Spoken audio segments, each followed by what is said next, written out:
Security beefed up at National Assembly after MACE crisis. EKITI resident electoral commissioner alleges threat to life. Nigeria oil earning to improve as OPEC leads court in oil supply. And in sports, Egyptian giant ALLEGES to hold on to Junior Ajayi beyond summer. This and more stories in a moment. I am Cynthia Agbo with the news on our television, Nigerian.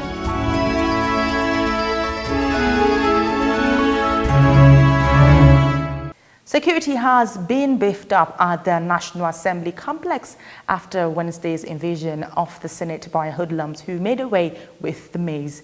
Witnesses say heavily armed security personnel were deployed at the complex and were conducting serious search of vehicles entering the premises.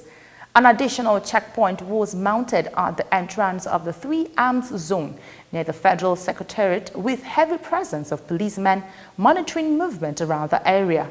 The doors to Senate wing lobby, which were often open, have been closed and manned by security officers who ensured that those who walked through the area were properly identified.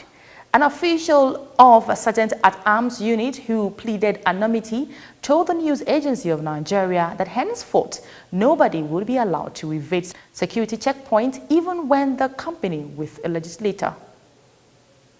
The resident electoral commissioner in EKITI State, Abdul Ghani Uraji, has alleged a threat to his life by unknown persons. The INEC boss, who spoke at the stakeholders forum in Ado-Ekiti ahead of the July 14 governorship election in the state, alleged that they had been receiving strange calls from people threatening him if he failed to follow to their bidding. He appealed to all security agencies in the state to come to the aid of the commissioner by providing security for INEC officials and the over 10,000 corps members to be deployed for the conduct of the election. The INEC boss also said no fewer than 23 political parties had formally notified the commission of their primaries. Meanwhile, the police have warned political parties and aspirants participating in the election against embarking on campaigns without police clearance.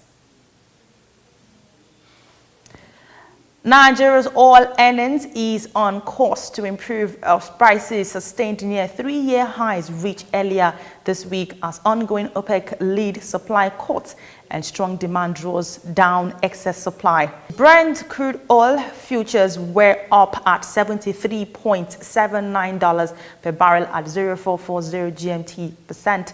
U.S. West Texas Intermediate crude futures down 2% at $68.40 a barrel.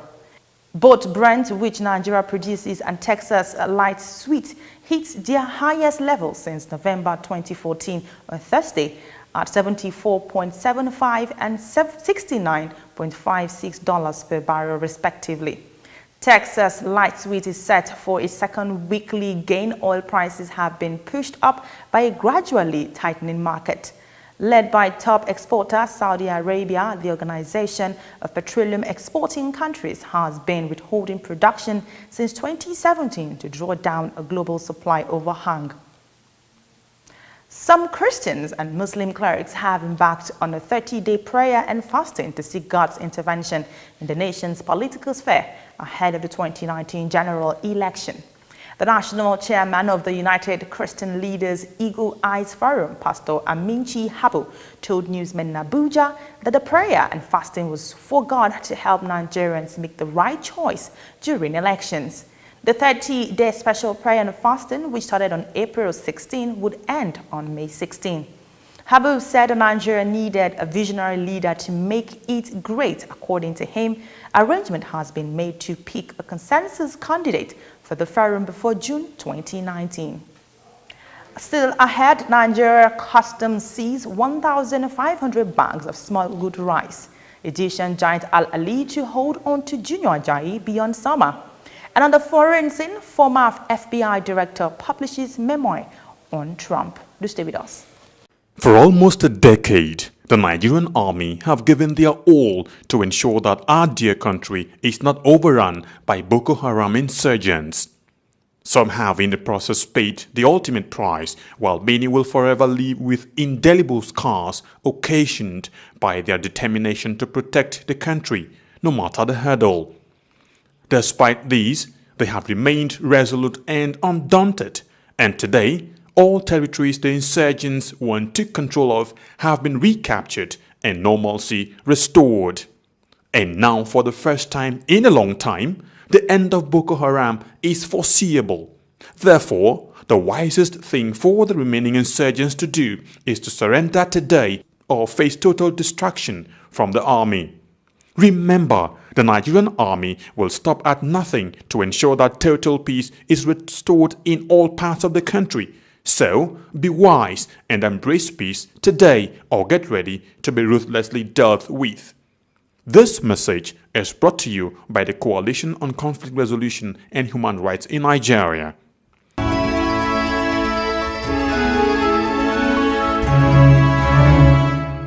Thanks for staying tuned.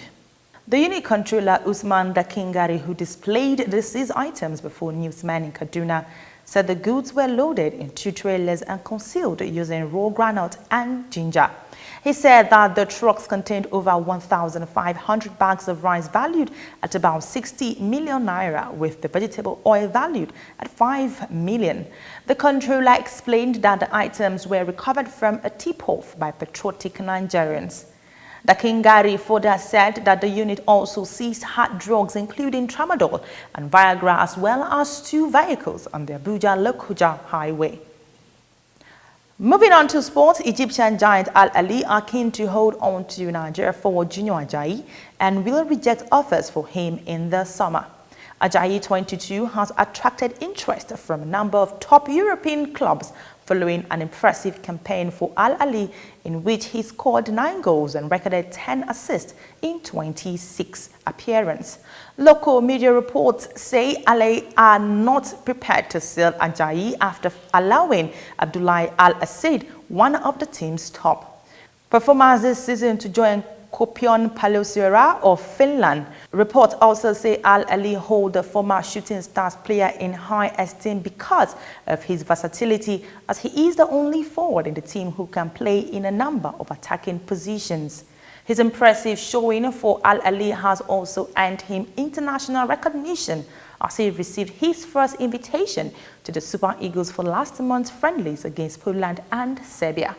The forward, who was part of Nigeria under-23 side that won bronze at the Rio 2016 Olympic Games, will be hoping to make the final squad for the 2018 FIFA World Cup in Russia. Welcome to Living Treasures Academy. Enjoy a conducive and serene learning environment. Qualified and experienced teachers. Equipped computer laboratory and library. Secured atmosphere. Extracurricular activities. An all-embracing curriculum for total development of the child. Comprehensive education for leadership. Join us today from crèche to secondary levels.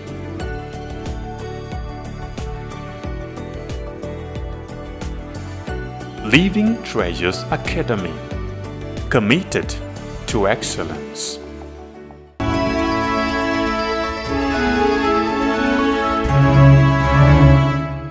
And on the foreign scene, memos by ex-FBI Director James Comey detailing his conversations with United States President Donald Trump have been published. The memos cover the president's concerns about an intelligence document and also go into his relationship with his former national security advisor, Michael Flynn. The notes quote the president as saying Mr. Flynn had serious judgment issues. President Trump tweeted that the memos showed there was no collusion and no obstruction. Trump sacked Comey last year while he was leading an FBI investigation into allegations of Russian interference in the 2016 presidential election. Since then, the men have been locked into a bitter and public war of words. That's news on the hour on Television Nigeria. The major stories again. Security beefed up at National Assembly after MACE crisis. EKITI resident electoral commissioner alleges threat to life. Nigeria oil earning to improve as OPEC leads cut in oil supply. And in sports, Egyptian giant Al-Ali to hold on to Junior Ajayi beyond summer. Remember, talent wins game, but teamwork and intelligence wins championship. I am Cynthia Agot. Thanks for watching.